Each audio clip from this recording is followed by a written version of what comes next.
Breaking news Bhoodan భూముల కబ్జాకు పక్కా plan చేసినట్టు ఆధారాలున్నాయంటుంది ఎన్ఫోర్స్మెంట్ డైరెక్టరేట్. హైకోర్టులో దాఖలు చేసిన కౌంటర్లో ఈడీ కీలక విషయాలు ప్రస్తావించింది. భూముల స్వాహా వెనుక మండల స్థాయి నుంచి రాష్ట్ర అధికారుల వరకు పాత్ర ఉందని తెలిపింది. రంగారెడ్డి జిల్లా మహేశ్వరం మండలం నాగారంలో భూదాన్ భూములకు సంబంధించి తప్పుడు వారసత్వ పత్రాలతో పాటు ఫోర్జరీ పత్రాలు ఆమోదించి రికార్డులో ఎంట్రీ చేశారని నివేదికలో తెలిపింది.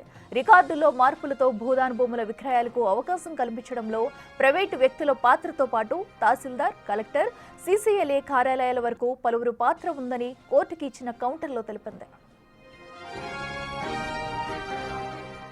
నాగారంలో సర్వే నంబర్లు 181, 182, 194, 195లోని భూదాన్ భూముల్లో అక్రమాలపై విచారణ జరిపి చర్యలు తీసుకోవాలని గత ఫిబ్రవరిలో ఫిర్యాదు చేసిన చర్యలు తీసుకోలేదని, ఈ వ్యవహారంపై సీబీఐ, ఈడీలతో దర్యాప్తు చేయించాలని మహేశ్వరం మండలానికి చెందిన బీర్ల మహేష్ హైకోర్టులో పిటిషన్ దాఖలు చేశారు.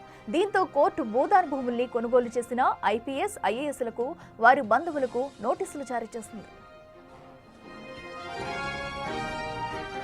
2023 మార్చి 13న మహేశ్వరం పోలీసులు కేసు నమోదు చేసి ఎఫ్ఐఆర్ దర్యాప్తు చేయగా కీలక విషయాలు వెలుగులోకి వచ్చాయని ఈడీ హైకోర్టుకి ఇచ్చిన నివేదికలో తెలిపింది. సర్వే నెంబర్ 194లో కూడా అక్రమాలు జరిగినా ఎలాంటి ఎఫ్ఐఆర్ నమోదు చేయలేదు.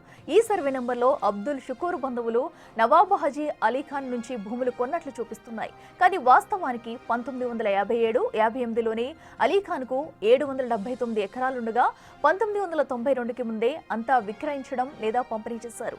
అందువల్ల 1992లో అబ్దుల్ షుకూర్ కుటుంబ సభ్యులు కొన్నారనడం అవాస్తవమని దర్యాప్తులో తేలింది.